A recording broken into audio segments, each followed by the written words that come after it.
Wake up, everybody. There's no sleeping in bed. What up, though, homies and homies? It's your homeboy, Grand Tizzo, and we are back.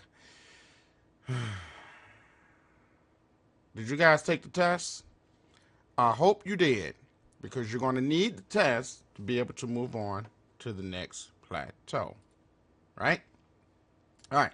So this is what we're going to do. Matter of fact, I'm going to backtrack, and I'm going to go over the last thing that I had spoke to you guys about, and that was the lens, all about the lens choice. Now, right now, I don't have it posted, but the next tutorial is going to be about what the best possible lens that you can buy, and the more reasonable type of lens that you can buy. Then after that, because the main thing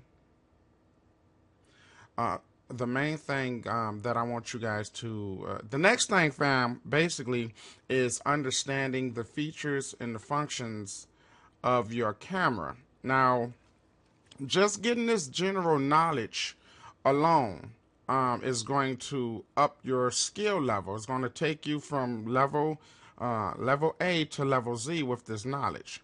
So even if you don't have a camera, make sure you watch this. Make sure you understand what all of these things is, so that one day, if and when you get a camera, or maybe you already got a camera, or maybe you got an iPhone, or just you got your grandma's camera, your mom's camera, you was just understanding what all of these features and functions is or are, you'll be able to shoot better pictures, and you'll be able to shoot better video, and you will understand the art, the technique that goes into producing good exposure, proper exposure, balanced exposure.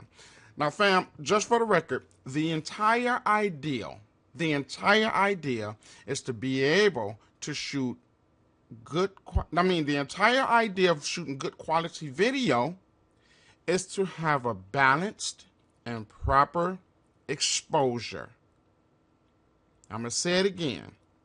The idea behind shooting a video, the idea is to be able to have a balanced and proper exposure.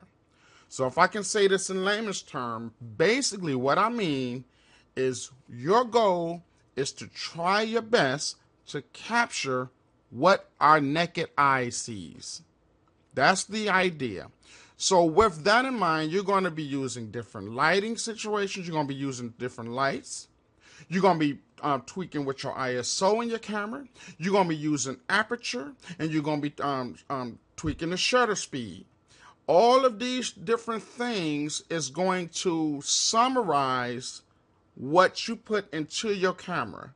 Again, the goal and the idea is to be able to capture inside the camera what our eyes see naturally. All right? So that's the goal. Now that you know what the entire goal is for when you're taking pictures or doing things like that, once you understand that, then later on you get creative, and you'll say, okay, I want this to look like this, I want that to look like that. But first and foremost, you want to have a firm understanding of how to capture proper exposure. So that was our introduction. Now we're going to move on to the first thing. And the first thing that we want to consider and understand is the aperture. So let's move on to our next module, and we'll discuss and help you to understand what the aperture is, what it does, and what it's used for. Let's move on.